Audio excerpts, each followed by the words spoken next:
Instead of regular expressions, we'll use context-free grammars. What is a grammar? Well, what is a language? A language has a syntax, which is the set of allowed expressions in the language, describes the language's structure, and a semantics, which gives the meaning of each expression. For a programming language, the semantics typically describes how to evaluate an expression. For a natural language like English, the semantics describes what sentences mean. And nobody agrees on how to describe that. There are a lot of linguists that study that problem, but you quickly end up in the realm of philosophy, which is wonderfully interesting, but beyond the scope of this course. So we're mostly going to focus on the syntax of programming languages. A grammar is a compact description of the syntax of a language, and a regular language is a language whose syntax is so simple it can be described by a regular expression. Okay, not all regular expressions are that simple, but it is the case that some languages can be described by a regular expression and some can't. As soon as you have balancing parentheses, you've moved out of the realm of regular expressions and into context-free languages, which are languages that have a syntax that can be described by a context-free grammar, which is kind of like a regular expression, except that it has recursion and therefore can describe tree-structured things like balancing parentheses. A context-free language has all the features of a regular expression and can ensure that parentheses are balanced and properly nested, and that's really all there is to it. But we need a way of writing down these context-free grammars and some Python module that checks to see whether they match a string or not. The most common way to write down a context-free grammar to describe a programming language is using Backus-Naur form, which is a language for describing the syntax of other languages. That is, it's a particular syntax for describing context-free grammars, which are like regular expressions with recursion. Something like this was invented by John Backus to describe the syntax of a programming language called ALGOL, but describing languages via context-free grammars is an older idea. The academic who described regular languages, context-free languages, and various other kinds of languages like context-sensitive languages is named Noam Chomsky. He was a linguist, but made huge contributions to the field of computer science just by formalizing how to describe languages and how different languages differ. Okay, enough history. Let's look at an example of this Backus-Naur form. Each line is called a rule. A rule starts with a symbol followed by a colon. An expression is either an open bracket, then a close bracket, or an open bracket, some more expressions, and a close bracket, where expressions are either just one expression or one expression followed by some more expressions. So in that way, you can get an arbitrary number of expressions, because if expressions is an expression followed by some expressions, which is an expression followed by some expressions, you can get an awful lot of expressions that way. And what's an open bracket? Well, it's the open angle bracket, or less than sign. So in fact, this is a description in Backus-Naur form of the parentheses language that we talked about already. And it doesn't get more complicated to handle more and more depth of recursion. Instead, it's part of this grammar definition that an expression contains expressions.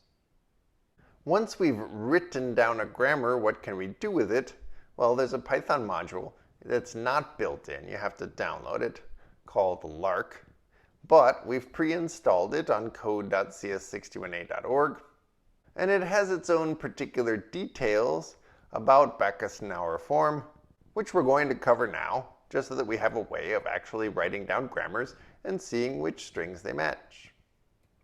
But how do you experiment with this? Well, go to code.cs61a.org, open a new file, make sure that file starts with $start colon to describe the very first rule, and then the entire file will be processed by Lark, and you can type in strings and see if they match.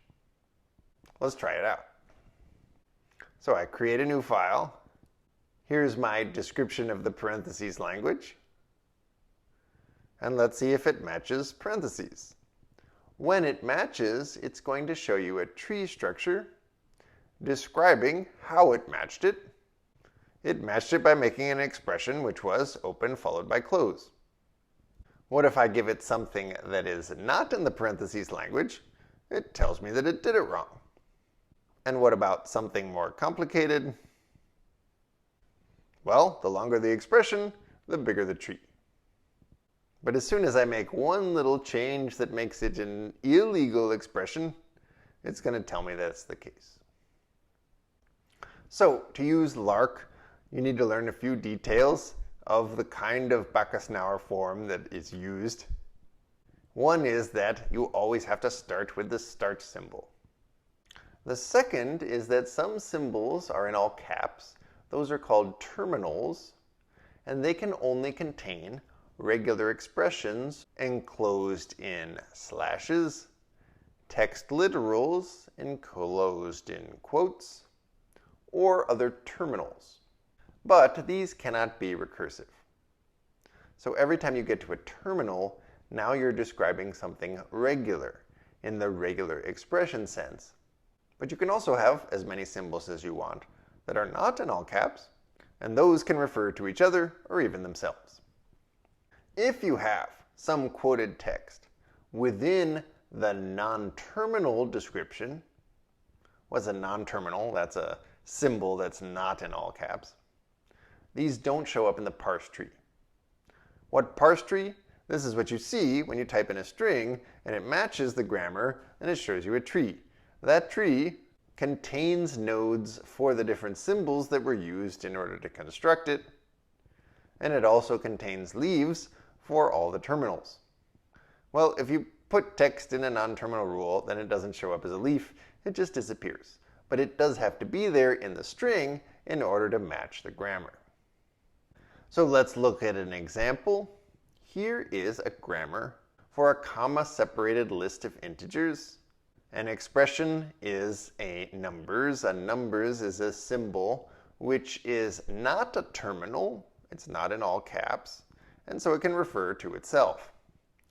Either you get an integer or you get some numbers, a comma, and an integer at the end. And what's an integer? Well, there's 0. This is in quotes because we are talking about strings here and finding patterns in strings. So there are no numbers in Backus-Naur form. There are only regular expressions and text. And here's some text, and here's a regular expression that says you might have a minus sign.